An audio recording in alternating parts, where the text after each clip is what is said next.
Hi, I'm Hal Roberts. This is Bridge City News. Here's some of the top stories we've been following.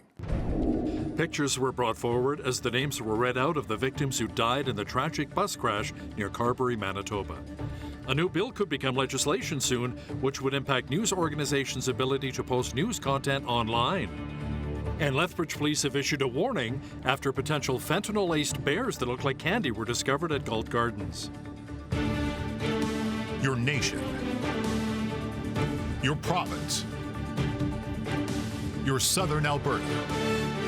From the heart of Lethbridge, it's Bridge City News with Hal Roberts. Thanks so much for joining us. A former passenger of the Titan, which went on expeditions to the wreckage of the Titanic, says he didn't have peace of mind when he boarded the 20,000-pound submersible. The Titan imploded earlier this week in the North Atlantic, killing all 5 people on board, including the CEO of OceanGate Expeditions, Stockton Rush. Everybody was nervous. Could we reach the bottom or have we returned? Because some dives before, they got problems with the battery systems by 1,600 meters. They have to go back. And that was the last possibility in 2021 to make this dive. And when we got down, it was very nervous. The U.S. Navy says it heard a possible implosion before the Titan submersible was first reported missing. The U.S. Coast Guard will lead the investigation into the demise of the Titan.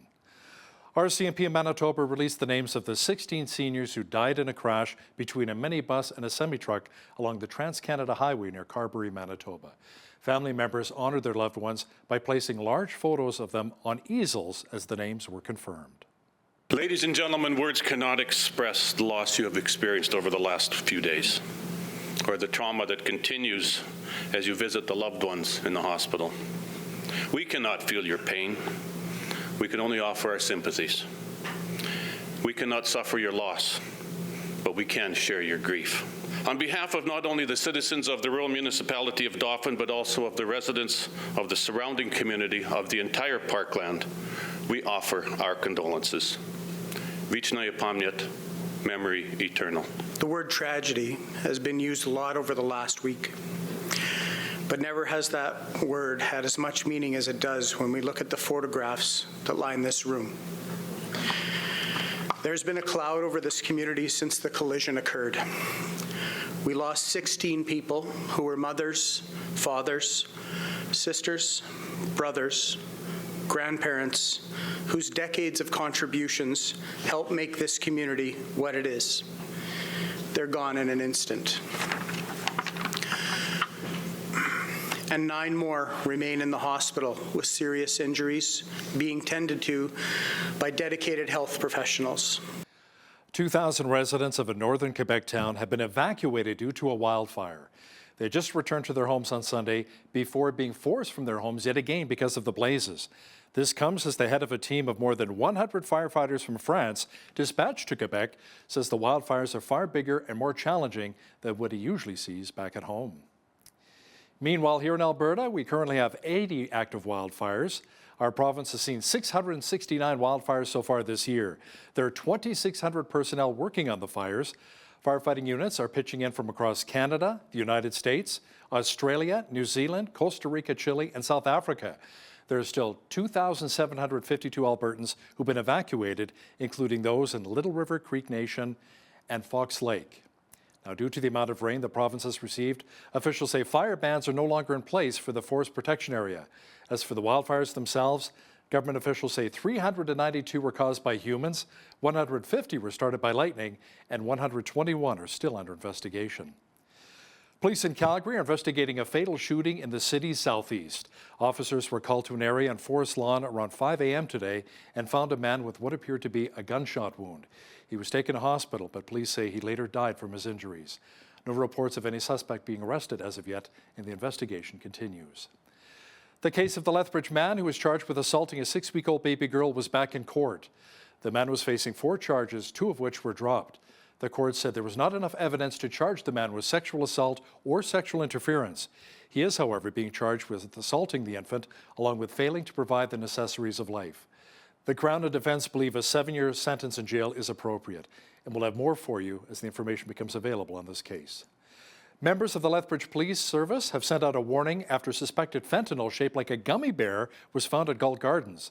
Staff with the LPS told us they discovered a bag with a small number of greenish-blue bears, which could easily be mistaken for candy. Sergeant Ryan Dara with the Downtown Policing Unit offered tips to implement if you see suspected drugs while you're out walking about. If you see something that does not look commercial, like clearly this does not look like it has been made in a commercial facility or in a lab, to just note where it is, call us right away. We will do our very best to get there very fast, and we will dispose of it and remove it in a safe manner, because we don't want these being in the hands of young people or children within our community. And speaking with several of our at-risk users within the downtown core, neither of them, or many of them, had not seen this as well, and we don't have any other reports or any other seizures that are consistent with this type of packaging or manner. The suspected fentanyl has been sent to the RCMP lab for further analysis and substance confirmation. Results are not expected to be known for several weeks.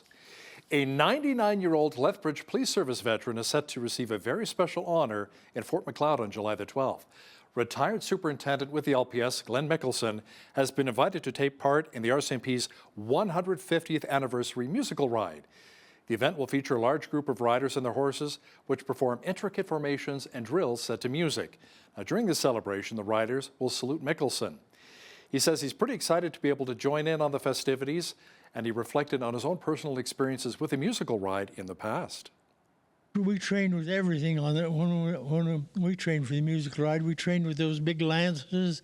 We trained with rifles, where you had to put the rifle in the bucket and everything and draw it out, and all those movements is on command by the commander of the troop. And I enjoyed the musical ride, and when I heard it was coming to Fort Macleod again, why I was really thrilled to be part of it. Mickelson served with the RCMP from 1947 to 1950, and after that he joined the Lethbridge Police Service and rose to the rank of superintendent before retiring way back in 1984. Alberta Health Services recently announced that they will be expanding supports for the practice of Indigenous spiritual ceremonies inside of AHS facilities. It is called the Patient Access to Indigenous Spiritual Ceremony Policy. Jeff Bedham, the advisor for the Indigenous Wellness Corps with the AHS, told us how important this news is to help make Indigenous patients and their families feel welcomed. As our patients enter the hospital, they're coming in obviously needing care and support, and using our traditional medicines in the past has always played a critical part to our healing. So having access now to their traditional medicines while in a Western setting is also important. So just really being able to provide them that access of traditional healing in a place of Western healing as well. Now, this announcement stems from the Truth and Reconciliation Calls to Action, calling on Canadian healthcare systems to bring in traditional healing practices for Indigenous peoples. Teachers with the Calgary Roman Catholic Separate School Division have voted 97% in favor of authorizing the Alberta Teachers Association to request a strike vote. Bargaining continues with the school division, but no new contract agreement has been reached. Outstanding issues for teachers include voluntary work expectations, leave days, staffing, and compensation for substitute teachers. Officials say a strike vote could occur in late August, the outcome of which could impact the beginning of next fall's school year. Adam Davis was a police officer in the United States and a former hostage negotiator. You can imagine how much stress and anxiety that caused him. Davis wrote a book on the subject called Unconquered: 10 Principles to Overcome Adversity and Live Above Defeat. He says what contributed to a lot of his anxiety in his life was due to trauma he suffered as a child, trauma which he says almost caused him to take his own life.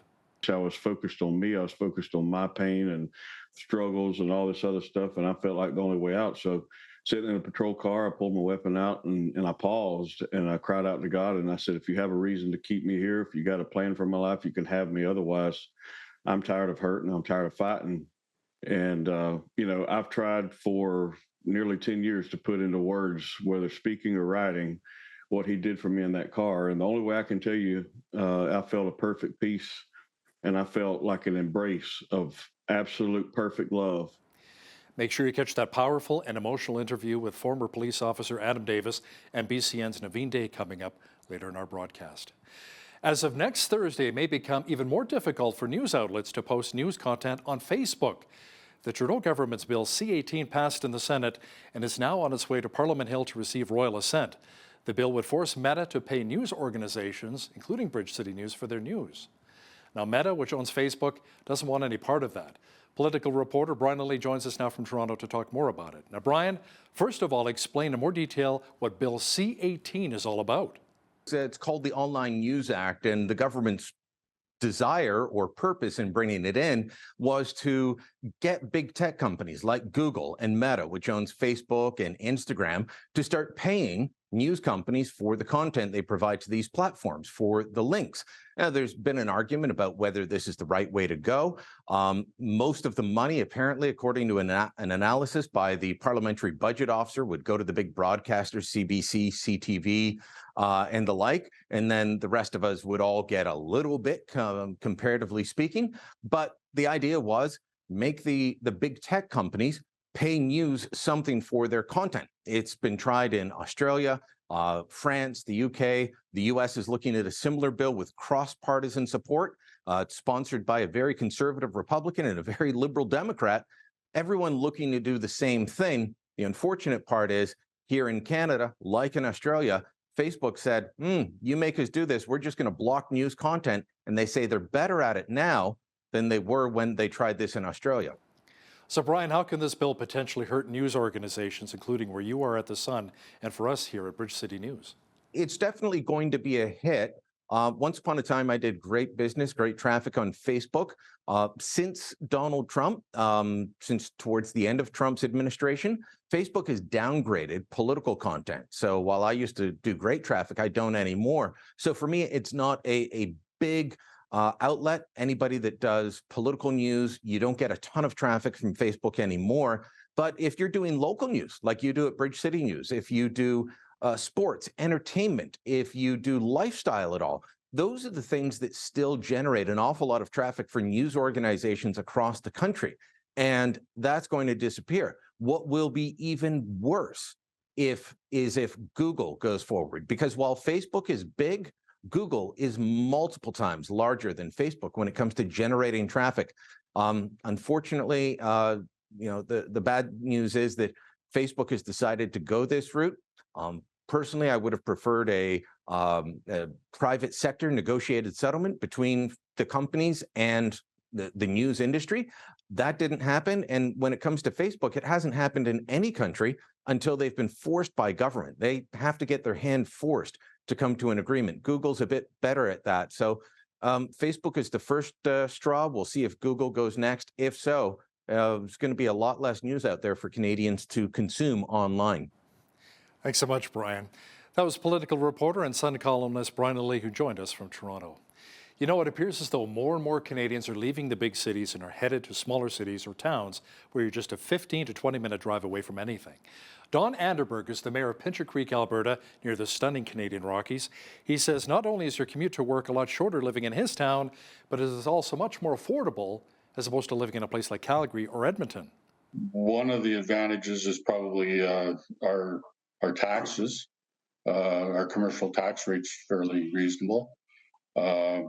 Property values, so if you want to buy property or rentals are probably, or leases are probably lower. One thing we do have going for us in Pincher Creek is we do have high-speed broadband internet, and that has enabled businesses such as accountants, lawyers,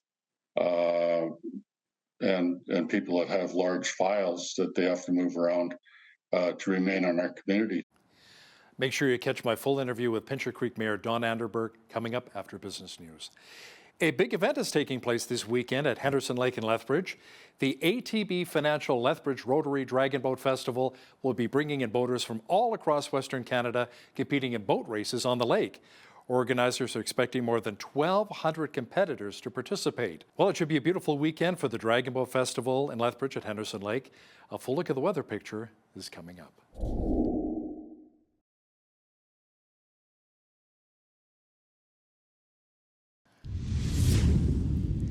Well, it was a very nice TGIF in Lethbridge today.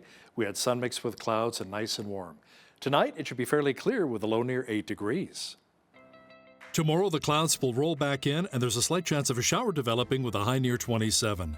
Mainly sunny on Sunday with a high of 27 once again. Monday cooling off slightly with light showers developing with a high of only 21. Tuesday mainly cloudy with a high near 24. Light showers on Wednesday with the mercury increasing to 25 degrees. Light rain at 26 for Thursday.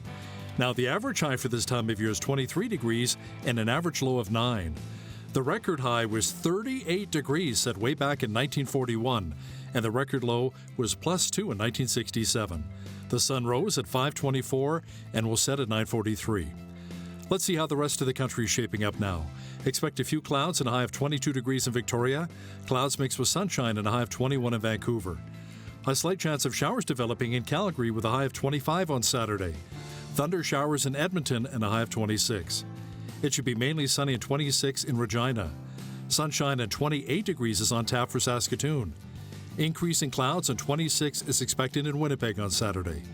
In the central part of the country, expect rain at 26 degrees in Toronto, thunder showers and 27 in Ottawa, rain as well for Montreal and a high of 24 degrees. In Atlantic Canada, there's a 60% chance of showers developing in Fredericton with a high near 30, so lots of humidity. Light showers and 29 is expected in Halifax. It should be mainly sunny at 27 degrees in Charlottetown, and in St. John's, Newfoundland, expect a mixture of sun and cloud and a high near 23 degrees on Saturday. Well, it appears as though more and more Canadians are taking trips outside of the country this year compared to 2022. Stats Canada says residents took 875,900 trips overseas in April. That is up almost 24% from the same month last year. In comparison, the agency says Canadians took 1.2 million trips abroad in April of 2019 before the COVID-19 pandemic. The executive chair of the board of Post Media Network has stepped down. The owner of the National Post, along with other newspapers, says Jamie Irving will pursue other opportunities. Lead director Peter Sharp will take on the chair role in the interim. The board change comes after sources said earlier this year that the newspaper publisher would lay off 11% of its editorial staff. Honda is recalling close to 1.2 million vehicles because the rear-view camera image may not appear on the dashboard screen. The recall covers certain Honda Odyssey minivans from 2018 to 2023, along with Honda Pilot SUVs from 2019 to 2022, and Honda Passport SUVs from 2019 to 2023. Honda says the problem was traced to a faulty cable connector. There have been no reports of any injuries. Toy maker Zuru is recalling about 7.5 million Baby Shark bath toys.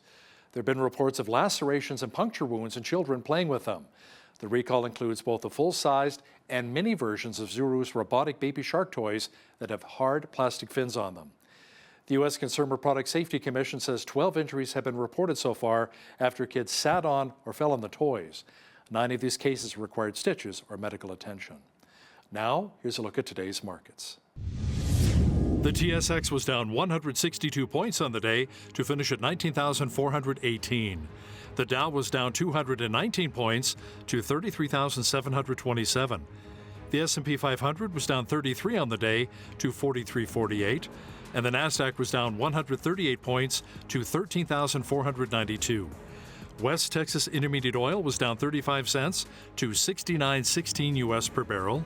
Natural gas was up 12 cents to 273 US. Gold was up 7.19 to 1921.21 US an ounce, and silver was up 18 cents to 22.43 US an ounce.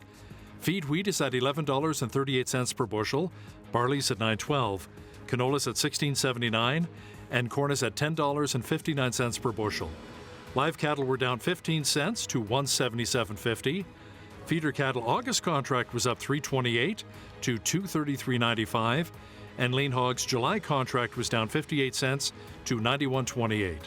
The Canadian dollar was down slightly over the past 24 hours to 75.86 US.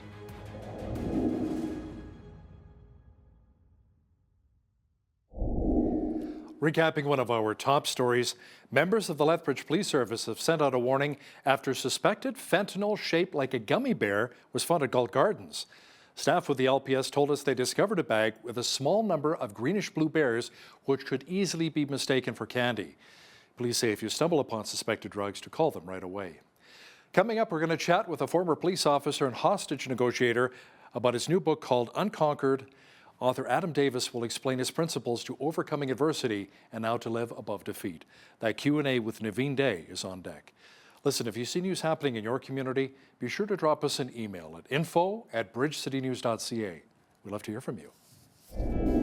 Here's your Bridge City News community calendar. All are welcome to Streets Alive Mission's Wing Ding 2023 event at Nicholas Sharon Park on Saturday, June 24th from noon to 5 p.m. This free event will include games, an obstacle course, vendors, a dunk tank, and a Wing Ding Wing challenge sponsored by Save on Foods. All proceeds raised will go directly to Streets Alive Mission's trusteeship program, Foot Fridays, and the Pin Bank. For more information, contact Jennifer Lepko at 403-942-5644. It's the 121st Historic Raymond Stampede taking place June 29th to July 1st. It will be your last chance to sit in the historic grandstand and cheer on pro rodeo events like bareback riding, team roping, ladies barrel racing, plus the Wild Horse Grand Entry, Kids Wild Pony Race, and so much more. Tickets will be available at the gate, $20 for adults, $10 for youth, and kids 8 and under are free. For details, visit Raymond Stampede's Facebook page. And that's today's Bridge City News community calendar.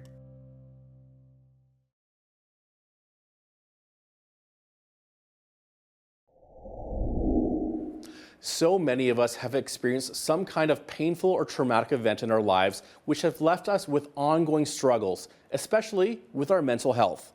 Today's guest has gone through his fair share of trauma and has found a way to overcome. We are joined by Adam Davis. He's a former police officer and hostage negotiator and the author of Unconquered, 10 Principles to Overcome Adversity and Live Above Defeat. Adam, welcome to Bridge City News.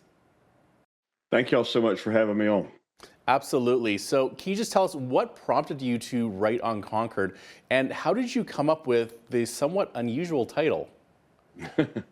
You know, for the past nearly decade, I've traveled all across this country talking to audiences and sharing my personal story and sharing how I overcame childhood sexual abuse, alcoholism, and the day I tried to end my life and what faith redeemed me in a relationship with God and how that changed me. And I've seen the change in people's lives and I've seen what happened. And I thought, what would it look like if we put this in a book? And you know, we were sitting around one evening around a bonfire, and one of my family members said, "You know, the words that really describe what you've overcame are Semper Invictus, always undefeated." And so out of that was born Unconquered and the Live Unconquered movement, which is telling people, you know, Romans 8:37 says we're more than conquerors through Christ. And nothing that we endure, nothing that we overcome, nothing that we face can affect the life that he's called us to live when we trust in him with the pain, with the joy, with the victory. And one day this life will end and we'll spend eternity with him. So no matter what, we win. Now, you are brutally honest about the trauma you experienced as a child, even talking about ending your own life. Why is it important for you to share these details, as painful as it must be? Well, for a couple of reasons. Number one is, you know, I remember for a long time, whether it's right or wrong, for a long time, I felt like I was the only one who felt like I was feeling defeated. Felt like I was the only one that was going through what I had dealt with as a child, as a teenager, some of the things I was going through as an adult. And then the more I began to talk about it from stages across the country, the more I realized, wow, I'm not alone. There's a lot of people out here that have dealt with similar issues. And when we expose the lies of the enemy of our soul and we present people with the truth, it changes things because you don't know what you don't know. And if all you know is pain and you don't know the ability to experience healing, then you're going to be stuck in a prison of pain, in a prison of your past. And so it's important that I share it with people because he set me free. And I have an obligation to tell the world about what Jesus did for me. And very practically, I'm here today because of him. And for me, it looks like giving him the pain every single day, relying on him, surrendering the pain to him, living with open hands and open heart, with him and operating in a different fashion than what the world teaches us. The world teaches us you fight to the death, but he says surrender, bring all your burdens to me, I've got you. And those burdens may sometimes be stuff from your past, stuff that you've done, or something that somebody else has done to you. So it's important to let people know you're not alone and that there's a better way. You were created for more. Now, those who have experienced trauma, they often try to bury the shame, guilt, and pain from those experiences they endured. For you, it eventually caught up with you as an adult. So looking back, what prevented you from seeking help sooner? You know, I have analyzed that very question for a long time. And, you know, initially I thought it was pride. I thought it was guilt. I thought it was shame. But at the end of the day, it was fear. Fear was introduced to me at a very young age through the first person who was not a family member. No family member ever hurt me. But the first person who hurt me, it was, if you tell anybody about this, I'm going to kill you. The second one, it was something very similar. And so fear had a stronghold in my life for a very long time. And sometimes we don't even realize that we're making decisions based on fear. And so I always like to say this, you know, some of my worst decisions I've ever made were because of fear. And some of the best decisions I didn't make or were delayed in making were because of fear. And so the biggest thing that kept me from seeking help sooner and taking this first step to healing sooner was fear. Now, prior to becoming an author, you told me that you've written 9 books so far. You pursued a career in law enforcement, which placed you in physical danger. What motivated you to put the safety of others above your own?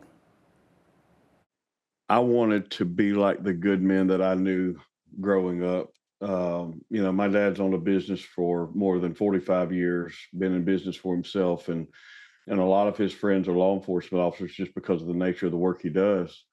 And I saw these men, and they were good men, and they're still good men, and they had good families, and I wanted to be like that. And I felt like in some way, if I could go out and stop what happened to me from happening to others or help bring justice to victims, then that was a way of me giving back. And so, you know, I thought it was going to be something I did for the rest of my life and, you know, have a long and successful career. But God had other plans. And here I am. I never dreamed the day I raised my right hand and took an oath to serve my community. I never dreamed that I would be here today, having written several books and having an impact on lives all across the country and around the world. So all of it's for his glory.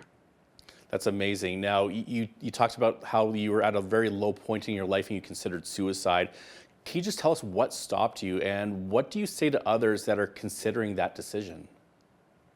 For a long time, I felt defeated. I know what it feels like to sit in a church pew during a service, get up and leave, and it's like, I feel defeated. No matter what, I feel defeated. I feel beat down.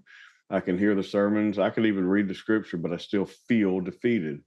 And at that point, I had gone through a time where I was drinking really heavy most every night and wound up being separated from my wife and living in a portable storage building. And I got up on a Sunday morning and I had lost the people that I love the most, my best friend, my wife, and my kids who, you know, I adore. But everything, I was so selfish. I was focused on me. I was focused on my pain and struggles and all this other stuff. And I felt like the only way out. So sitting in a patrol car, I pulled my weapon out and I paused and I cried out to God. And I said, if you have a reason to keep me here, if you got a plan for my life, you can have me. Otherwise, I'm tired of hurting. I'm tired of fighting. And, you know, I've tried for nearly 10 years to put into words, whether speaking or writing, what he did for me in that car. And the only way I can tell you, I felt a perfect peace and I felt like an embrace of absolute perfect love.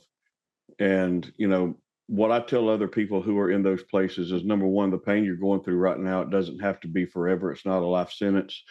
Number two, there is more for you in this life. There's victory for you. And what he did for me was not only introduce me to a perfect love and a perfect peace, and I had an encounter that changed everything, but he gave me a desire to live again. And for a lot of people, they've just been knocked down and knocked down so much that they just want to stay down. And my message is get back up. It's time to get back in the fight because there's a God who loves you, and there's a love that is greater than anything that has betrayed you. and he has a purpose for your life beyond the pain you've experienced. And there is healing in Jesus' name, and he can set you free. It doesn't matter what you've gone through or what you've done or what's been done to you. He has a plan for your life. And if you'll give it to him and you'll ask him for it, I promise you, he will not fail you. That's just amazing to hear, because you're saying that you were dealing with fear, and then when you were in your patrol car, you felt this love and peace, and it's like that Bible verse about how perfect love casts out all fear, eh? Absolutely, his word came to life. I'm not a really super intelligent person. I believe that God's given me a gift, but it's not intellectual in nature. And I can tell you from the depths of my soul, that moment in that car, when I encountered that, the first thing I said was, I've got to tell everybody I know about this, because I knew so many people hurting. And that turned into where we are today. And, he restored my marriage. My wife and I'll be married this fall, 23 years. We got 3 beautiful children. They're growing up really fast. And I think about often where they would be had he not intervened and redeemed me that day. And so call on the name of Jesus. I know that sounds super simple, but don't walk away from the childlike faith he's called us to live and abide in, because in that place we walk away from intellectual understanding of who he is, and we have a relationship, and we're able to abide in who he is. Now, you mentioned the word surrender earlier, and often people think surrender is failure, but you write that surrender leads to freedom and healing. Can you tell us how that is so? Well, think about if you're holding 2 hands and your hands are closed and they're really tight grips, and you're holding on to the past, or you're holding on to what you have, and what you have hasn't worked.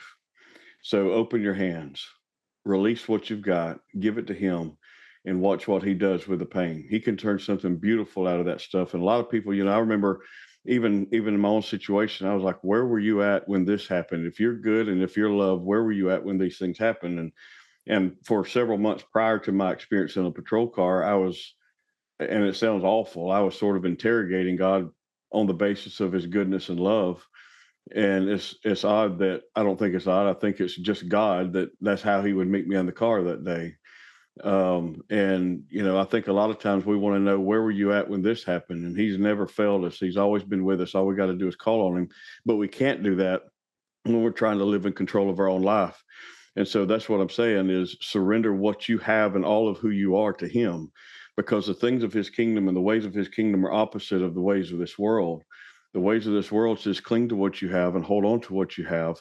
The ways of his kingdom says, come to me, all who are heavy laden and burdened, and I will give you rest. My yoke is easy, my burden's light. And when we come to him with what we have and surrender it to him, our life, we get to live a John 10:10 life, a life to the fullest, a life of abundance. And abundance begins in the soul. Abundance begins in here, not with all the material stuff. You talk about this unconquered code in your book. Can you just share with our viewers a few of those elements of what this unconquered code is? I think the most important and probably my favorite is acknowledge the pain. Ignoring the pain will not make it go away. It just continues to fester. But if you acknowledge the pain and then seek the healer, you're going to find some freedom. You're going to find tremendous freedom. Number 2, I think, is second most important, is forgiveness is the very first step in the journey of healing. After you acknowledge that pain, you're going to say, forgiveness. I remember saying, I'll never forgive so-and-so. I'll never forgive these people. I'll never forgive this person. But the reality is, forgiveness is an act of obedience that we take in faith. We take a step of faith in obedience to the Father when we forgive. It's not because we're condoning it or letting it go. We're putting that authority in his hands. We're taking it out of our own. And so acknowledge the pain, forgive. There's freedom there. That's the first step in the journey of healing. And then I would probably say third most important is going to be surrender. Surrender. This is a call. So many of us fight and we try to do things on our own. And it's become something I try to say and pray every day, and just kind of stay in that place in my heart. Lord, I surrender to you. I give everything I've got to you. Use me how you will. Do what you want to with me. Let my will be yours and yours be mine. Let me be in alignment with what you want for my life. And that includes healing all the pain. He is faithful in all things, including healing. That's amazing. Now, you believe that God has called you into ministry and speaking. So what kind of feedback are you hearing from audiences when you share your message? Well, I've seen people who dealt with unforgiveness for, I think one gentleman said 47 years, and God set him free in a moment. Um, Another 35 years. I've seen marriages restored. I've seen lives completely transformed. I've got messages from people who had planned their suicide and they had an encounter with a living God and he changed everything. I've had people that wanted to walk away from their families, walk away from their careers, walk away from whatever God had called them to, and he restored them because they gave it all to him and he's working in their lives. So I've seen a number of incredible miracles. And some people might say, well, they're small miracles, they're little miracles. But I think anytime a life is changed and somebody gives their heart and life to him, that is the biggest miracle of all, and especially when we get to see the healing happen. I was just in New York City and met a gentleman and had a privilege to speak to him. And he said he'd been an alcoholic for 50 years and contemplated suicide multiple times. And I heard my message, and he's like, I surrender. I give everything to him, and I'm tired of fighting, and I'm ready for him to take the wheel. And he's got the reins now. He's in control. He's Lord. He's King, and I'll do what he wants because I've made a mess of it. And that's the way I feel. I can make a mess of it, and he will redeem you. He will reconcile you. He will restore you back to better before than you were before the pain, if you will give it to him. Well, we're out of time, but I just want to give you a quick opportunity to tell our viewers where they can find out more about your ministry and also take a look at your book. Yeah, probably the best way is go to unconqueredbook.com, unconqueredbook.com. That's my website. That's how you can find me. And then I'm on social media, The Official Adam Davis on Facebook and Instagram. Adam Davis is the author of Unconquered, 10 Principles to Overcome Adversity and Live Above Defeat. Adam, thanks so much for being with us today. Thank you for your time.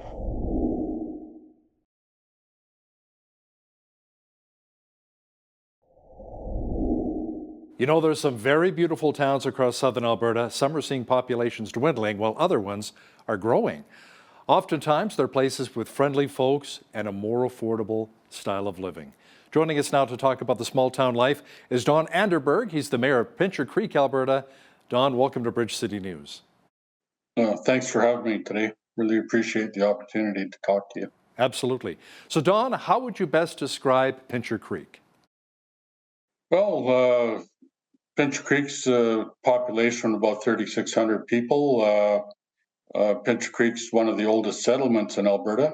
We'd be celebrating our 150th anniversary of founding in 2028.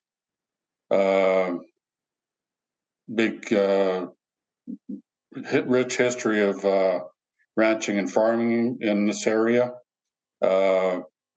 Original location of the Northwest Mounted Police horse ranch in the late 1800s, and pretty stable place to live, and we're basically the economic center of the Southwest. And close to the Rocky Mountains. We can't forget about getting that Rocky Mountain fix. I try and do that every second weekend as well. Let me ask you though, Don, do you kind of take that for granted, being so close to the Rockies, the majestic mountains? Well, I think so. It's like anything else. You kind of get used to the viewscape, and you're focused on other things, and maybe sometimes we don't appreciate the viewscape that we have here. But certainly, in recent history and in the community here, we have a lot of people coming our way from all corners of the world to visit with us and see what we have here. So, sometimes we should stop and smell the flowers and look at the mountains a little closer and appreciate them more, I guess. Now, Fort Macleod has been in the spotlight over the past few years with a couple of TV shows, including The Last of Us and movies like Ghostbusters being shot there. Let me ask you, has Hollywood come knocking on your door in Pincher Creek? we've had some movie shots here over the years, and some short clips in various movies recently. I think simply because of our location, viewscape, and that it will come. We haven't had a full-scale movie here yet, but I think it possibly could happen in the near future. There's a lot of that type of activity in the area, of course, High River and Fort McLeod and Calgary and surrounding areas. So I think we're all part of that, and I believe a lot of shots, clips have been taken in this area from time to time. Don, let's chat about the rising cost of living and higher inflation. Has it really impacted Pincher Creek like it has a lot of other communities? What's the economic situation like there right now? Well, I think, yeah, impactful for individuals. I think everybody's feeling it. Of course, in a rural community, some of the services and things we need aren't at hand, so we have to travel. So that's especially for medical appointments and things like that. So that can be very stressful. But the overall economic situation in Pincher Creek's actually pretty favorable. We have over 400 licensed businesses in the town of Pincher Creek. We went through COVID. We lost very few businesses. We put a program in place to retain our businesses, and that seemed to work pretty well. But yeah, we're well positioned that way, and the overall economic situation here is pretty favorable. I'm guessing agriculture is kind of your bread and butter in Pincher Creek. What about maybe some other new potential business opportunities for people? What are you seeing as for new businesses starting up? Okay, so I guess I'll go back to the agricultural statement you just made. We've actually got 5 drivers in Pincher Creek, which is really important. So, of course, ranching and farming is a big one. But we've also got oil and gas. The wind industry is big here. We've got the tourism industry that's been here for many, many years. And of course, mentioned earlier that we are the economic center, or the service center of the Southwest. So if one area is a little bit slow, it seems to get picked up by another area. So gives us a lot of stability. As far as new business coming here, yeah, we're seeing some of that. I think the big driver here is the expansion of existing business at the moment. So we're seeing some of our small to medium-sized businesses actually expanding, which is great. And yeah, we're seeing some new folks come to town too. So in your opinion, what are some of the advantages of opening up a business in a smaller center compared to a big city? I think one of the advantages is probably our taxes. Our commercial tax rate's fairly reasonable. Property values, so if you want to buy property or rentals are probably, or leases are probably lower. One thing we do have going for us in Pincher Creek is we do have high-speed broadband internet, and that has enabled businesses such as accountants, lawyers, and people that have large files that they have to move around to remain in our community, so or come here to work. I can think of we do have the company that does graphic imaging. They used to have to drive to Calgary to get their product where they had to get it to. So now they can do that right from their office here. So, you know, it's a huge advantage. The Canadian Real Estate Association recently chatted about the average cost of a home now in Canada, over $700,000. But of course, you're factoring in cities like Toronto, Vancouver. Affordable housing has been a real concern in many communities across the country, especially for young people trying to save up. First-time homebuyers, it's next to impossible. But what's it like in your town? How much more affordable is it? Okay, so up until recently, I would say that we were very affordable. We're seeing a bit of a dynamic shift change. We're seeing people moving in here from elsewhere. They're, for example, they may sell their home in Calgary and downsize to a smaller community like Pinch Creek. We're not unique, but we're seeing that. It's probably and has driven some of our housing prices up. Historically, because of the activity here, we have had a housing shortage and a rental shortage. We're seeing rental costs rise here. So it's been pretty stable for many years, but we're seeing the shift as we speak. Could you still buy maybe a two-story, 1,500 square foot two-story, and maybe a 1,000 square foot bungalow for under $300K? In that range. Okay. Yeah. And what about rent? Let's say if you were to rent a house like that, would it be 1,500, 1,700 a month? Approximately, yeah. Okay. Yeah. Anywhere from 12 to 2,000, depending on the house. So wow. Okay. We have seen rental costs rise. It's a high priority for us to work on housing. It's a difficult file, and we've actually tried to do that over the years. I think we have because of the economic change. I think we're seeing a difference in the thought process of investors. So probably what's driving it is trying to find a more stable investment, and a lot of local folks we're dealing with right now that are getting back in that type of market. So it's great. You know, the opioid crisis continues in many communities in Alberta and across Canada, for that matter.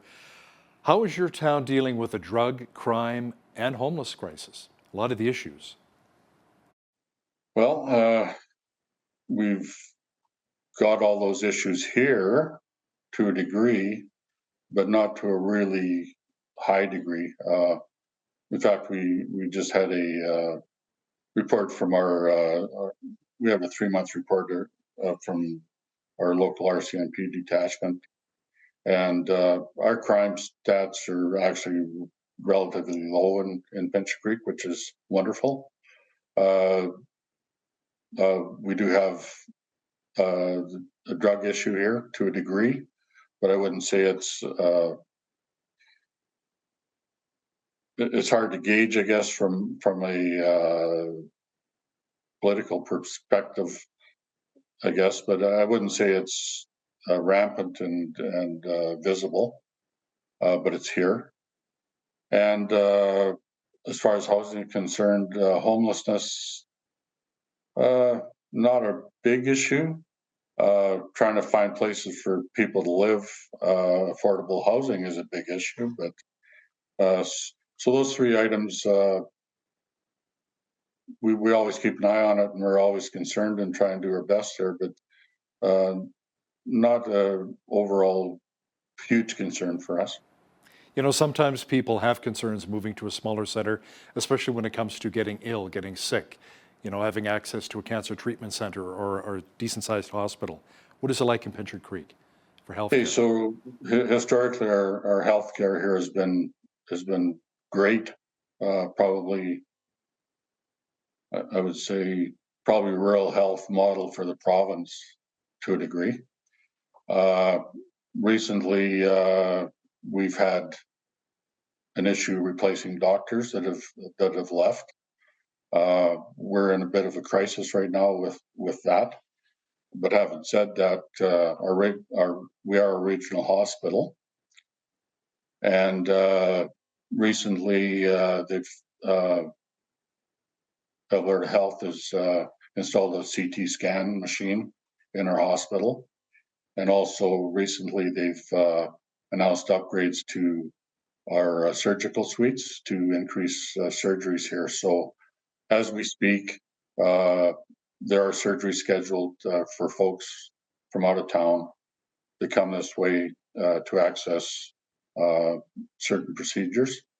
And they bring surgeons in, generally, I think, from Lethbridge to do those procedures. So overall, I think historically, our health system here has just been tremendous. We are working through some challenges right now. Part of that challenge is when we find people to come here, we have a hard time housing them. So we keep going back to the housing issue, but it's a big one, and it affects a lot of things. So including attracting health professionals, not just doctors, but nurses and techs and all those folks we need to make things work. You know, yeah, we have a doctor shortage here in Lethbridge. It seems to be impacting a lot of communities, not just in Alberta, but across Canada. Don, I've been to Pincher Creek many times. You've got nice shopping there, as you mentioned, the hospital and arena schools. What about some of the other recreational activities available and some of the facilities that people can tap into? Well, I think being a regional center, we've got everything here. So, like I said, we're a town of 3,700. We've got a Walmart Supercenter. We've got a big co-op grocery store, lumber yard, fuel supply business here. Lawyers, accountants, various healthcare professionals like eye care and chiropractors, people like that, dealerships. Yeah, we're a regional center, so from the service side, pretty solid there. Other things that we do have in our community, we have an indoor pool, year-round pool. A lot of folks in our area come here to take advantage of that all year round, but in the wintertime also. And most of the other amenities, ballparks, lots of parks, great walking trails. We're really proud of our trail system, and it looks kind of benign, but that's probably the most used facility in our community by far. And of course, visitors coming here can take advantage of walking the creek from one end of town to the other on a nice trail and have a great experience. So yeah, we got a lot of stuff going for us, and a lot of folks that have been on council and in the community and in the past have looked to the future and put a lot of facilities in place, and we try and maintain things at a high level here, and I think people appreciate that. And yeah, we got. And Don, the indoor pool you're referring to, that's the one at your house, right? I've had the indoor pools at my house. They call those floods. Yeah, bring all the neighbors over, right? Don Underberg is the mayor of Pincher Creek, Alberta. Don, thanks so much for your time today. Okay, thank you. On behalf of all of us here at Bridge City News, I'm Hal Roberts. God bless, and thanks so much for watching.